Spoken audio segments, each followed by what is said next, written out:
Salam dalam nama Tuhan Yesus Kristus. Saudara-saudara, kita sedang merayakan Natal. Natal artinya kelahiran Tuhan Yesus Kristus. Tuhan Yesus datang ke dalam dunia untuk menyelamatkan kita manusia yang berdosa. Jadi Tuhan Yesus adalah juru selamat manusia satu-satunya. Tetapi tidak hanya sebagai juru selamat manusia satu-satunya. Tuhan Yesus juga adalah Raja di atas segala raja, Tuhan di atas segala Tuhan.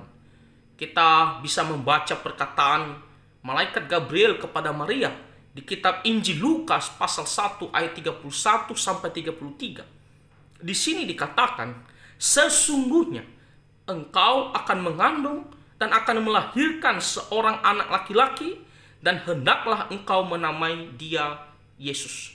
Maria yang adalah perempuan muda yang masih perawan, dia akan mengandung dengan kuasa daripada Tuhan. Dan di sini dikatakan dia akan melahirkan seorang anak laki-laki dan namanya adalah Yesus, yaitu juru selamat manusia satu-satunya. Ayat yang ke-32 dikatakan di sini, ia akan menjadi besar, yaitu Tuhan Yesus, dan akan disebut anak Allah yang maha tinggi. Jadi bukan manusia biasa. Intinya di sini dia memiliki eksistensi atau hakikat sebagai Allah. Dan di sini dikatakan, dan Tuhan Allah akan mengaruniakan kepadanya tahta Daud, bapa leluhurnya, dan ia akan menjadi raja atas kaum keturunan Yakub sampai selama-lamanya, dan kerajaannya tidak akan berkesudahan. Di sini dikatakan akan mengaruniakan kepadanya tahta Daud bapa leluhurnya. Artinya apa? Dia akan menjadi raja yang akan menggenapi janji Tuhan kepada Daud, bahwa dari keturunan Daud akan ada seorang yang akan menjadi raja. Dan di sini dikatakan di ayat yang ke-33, dan dia akan menjadi raja sampai selama-lamanya, tidak berkesudahan. Nah, kalau kita membaca nubuat kepada Raja Daud mengenai pribadi yang akan lahir dari keturunannya, yang akan menjadi raja sampai selama-lamanya, yaitu di kitab 2 Samuel pasal yang ke-7. 2 Samuel pasal yang ke-7, kalau kita membaca ayat yang ke-12, di situ dikatakan, apabila umurmu sudah genap dan engkau telah mendapat perhentian bersama-sama dengan nenek moyangmu, maka aku akan membangkitkan keturunanmu yang kemudian anak kandungmu, dan aku akan mengokohkan kerajaannya. Nah, lihat, firman Tuhan ini berbicara tentang dua orang. Pertama, keturunannya yang akan lahir dalam waktu dekat, tetapi yang kedua, yang di masa yang akan datang jauh ke depan. Nah, yang dekat yang di sini yang dibicarakan adalah juga Salomo, ya, Salomo. Tetapi jauh ke depan itu berbicara kepada Mesias yang akan lahir dari keturunan Daud. Dan di sini dikatakan aku akan mengokohkan kerajaannya, artinya tidak akan digoyahkan. Dikatakan yang ke-13, dialah yang akan mendirikan rumah bagi namaku, dan aku akan mengokohkan takhta kerajaannya untuk selama-lamanya. Nah, ketika dikatakan mengokohkan takhta kerajaannya untuk selama-lamanya, tentunya ini bukan berbicara kepada Salomo, karena kita mengetahui Salomo akhirnya kerajaannya dipecah karena kesalahannya sendiri. Jadi kerajaannya tidak kokoh sampai selama-lamanya. Tetapi ketika dikatakan kerajaannya untuk selama-lamanya, nah ini berbicara tentang Mesias, yaitu Tuhan Yesus Kristus. Lalu kalau kita melihat di kitab Yesaya pasal 9 ayat yang ke-5, di sini Nabi Yesaya sekitar 700-an tahun sebelum Masehi mengatakan, sebab seorang anak telah lahir untuk kita, seorang putra telah diberikan untuk kita, lambang pemerintahan ada di atas bahunya. Artinya dia akan memerintah, Dan namanya disebutkan orang penasihat ajaib, Allah yang perkasa, Bapa yang kekal, Raja damai. Jadi dia adalah raja, namun sifat kerajaannya adalah damai dan kebenaran. Ayat yang ke-6 di sini dikatakan besar kekuasaannya dan damai sejahtera tidak akan berkesudahan di atas tahta Daud dan di dalam kerajaannya, karena ia mendasarkan dan mengokohkannya dengan keadilan dan kebenaran dari sekarang sampai selama-lamanya. Kecemburuan Tuhan semesta alam akan melakukan hal ini. Lihat, di sini dikatakan dia adalah raja dan dia akan memerintah sampai selama-lamanya. Kerajaannya kokoh sampai selama-lamanya dan sifat kerajaannya adalah adil, benar, dan damai sejahtera. Nah, hal itu belum pernah terjadi, ya, belum pernah terjadi. Dan itu digenapi kepada Tuhan Yesus Kristus.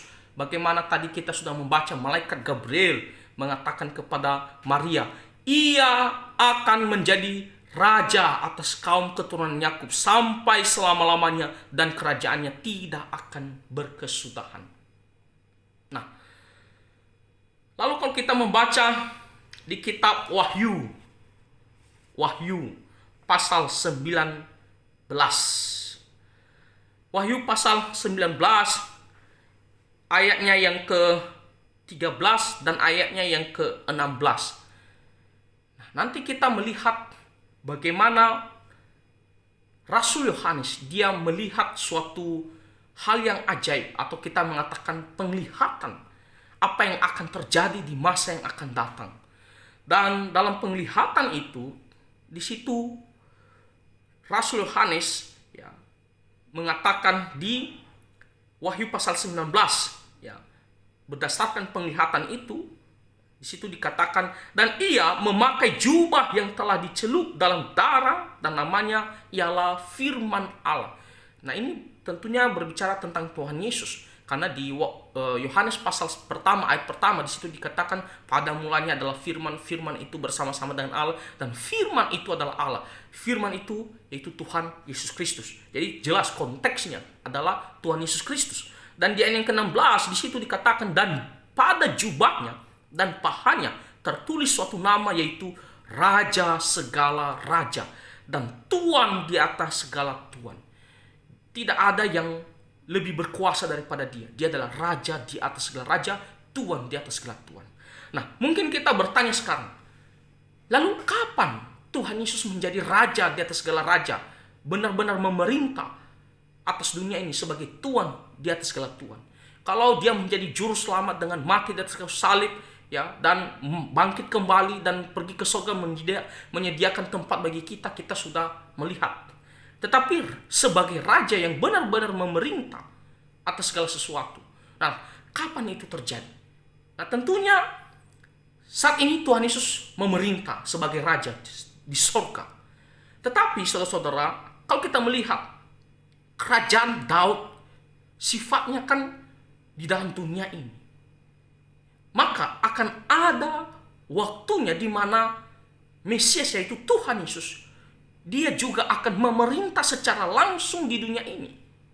Jadi tidak hanya dia memerintah dari surga, tetapi benar-benar dia akan memerintah di dalam dunia ini. Dan kalau kita membaca bagaimana nantinya Tuhan Yesus, dia akan datang kembali untuk kedua kalinya, dan dia juga akan mendirikan kerajaannya yang kita sebut sebagai kerajaan 1000 tahun. Dan kita membaca di kitab Wahyu pasal 20 tentang kerajaan 1000 tahun, dan didukung oleh nubuatan-nubuatan firman Tuhan mengenai kerajaan 1000 tahun, misalnya di kitab Yesaya, ya, kitab-kitab yang lain yang berbicara tentang keadaan kerajaan 1000 tahun. Nah, jadi kapan itu terjadi, di mana dia akan benar-benar memerintah atas dunia ini? Itu waktu dia datang kedua kalinya. Dia akan menghancurkan kerajaan antikristus, dan dia akan mendirikan kerajaan 1000 tahun lamanya. Saudara-saudara, kalau sekarang ini ada banyak negara, ya, ada banyak pemimpin, tetapi pada saat itu hanya ada satu sistem pemerintahan, ya, hanya ada satu sistem pemerintahan, hanya ada satu yang memimpin, hanya ada satu raja, yaitu raja di atas segala raja, Tuhan Yesus Kristus. Dan dia akan memerintah di Yerusalem. Benar-benar dia akan memerintah. Kita bisa membaca di Wahyu pasal 20. Nah, saya mengutip ya sebagian kalimat Wahyu pasal 20 ayat 4. Di situ dikatakan ya, di ayat yang keempat di situ dikatakan, dan mereka hidup kembali dan memerintah sebagai raja bersama-sama dengan Kristus untuk masa 1000 tahun. Ya, 1000 tahun. Dan kita membaca ayat-ayat yang lain ya di Wahyu pasal 20 ini, khususnya ayat yang pertama sampai yang ke-6, di situ berulang kali dikatakan 1000 tahun, 1000 tahun, 1000 tahun. Jadi Tuhan Yesus benar-benar akan memerintah dunia ini selama 1000 tahun, saudara-saudara. Ya. Dan ibu kotanya adalah Yerusalem. Dan semua akan tunduk dan semuanya akan damai. Keadilan dan kebenaran yang akan ditegakkan. Karena selama bertahun-tahun ya, sepanjang dunia ini tidak ada yang raja yang memerintah dengan penuh damai, adil dan benar. Ya. Tidak ada yang sempurna. Tetapi nanti akan datang bagaimana Tuhan Yesus benar-benar memerintah dengan sempurna akan dunia ini. Barulah kita bisa merasakannya. Dan di sini dikatakan 1000 tahun. Ya, 1000 tahun dia akan memerintah. Dan tentunya pada saat itu iblis akan diikat sementara selama 1000 tahun itu. Nah, setelah 1000 tahun apa yang terjadi? Akan ada penghakiman atas semua manusia dan dunia ini akan dihancurkan. Lalu Tuhan akan menciptakan langit dan bumi yang baru, dan disitulah kota Yerusalem ya yang baru akan turun, dan kita akan masuk ke situ, dan Tuhan Yesus tetap memerintah sampai selama-lamanya, tidak berkesudahan. Nah, jadi saudara-saudara, seperti apa yang dikatakan firman Tuhan di pasal 19, Wahyu pasal 19 ayat 16, di situ dikatakan raja segala raja, Tuhan di atas segala Tuhan.